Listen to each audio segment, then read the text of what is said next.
बिस्मिल्लाहिर्रहमानिर्रहीम अस्सलाम वालेकुम। आज की वीडियो में हम बात करेंगे कि क्या या अली मदद कहना शिर्क है? अगर आप या अली मदद कहते हैं और आपकी नीयत ये है कि अली इब्न अबी तालिब अपनी ज़ाती ताकत से आपकी मदद करेंगे तो ये शिर्क है।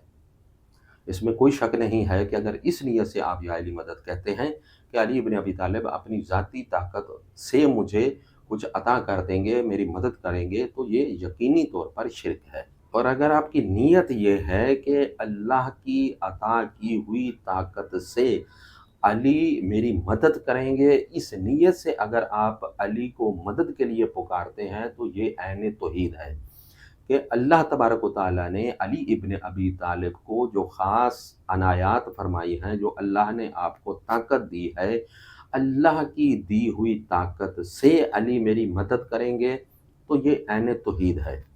अब अगर ये कहा जाए कि ज़िंदा से तो मदद मांगी जा सकती है, मुर्दा से मदद नहीं मांगी जा सकती, तो इस ये एक लंबी बहस है, लेकिन मुख्तसरन मैं अर्ज़ कर दूँ कि खुदावंद ताला ने कुरान मजीद में 2 मकामात पर शहीद को ज़िंदा करार दिया है और अल्लाह ने फरमाता है कि शहीद ज़िंदा है और हमारी तरफ से वो रिज़्क भी पाता है और तुम्हें उसका शऊर नहीं है। अल्लाह फरमाता है तुम्हें तुम्हें शऊर नहीं है, ये तुम्हारे शऊर की कमी है कि तुम्हें इसका इल्म नहीं है।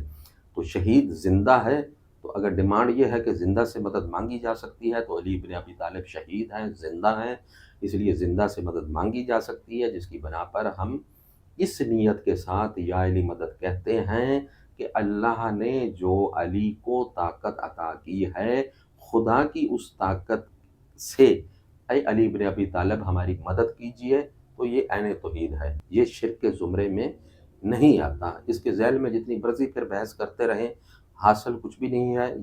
शिर्क के ज़ुमरे में वैसे ही आता है जैसे मैंने पहले बयान कर दिया। अगर उस तरह से माँगेंगे, या अली मदद कहेंगे तो यकीनन शिर्क है और अगर इस तरह से या अली मदद कहेंगे तो ये तौहीद के ऐन मुताबिक है।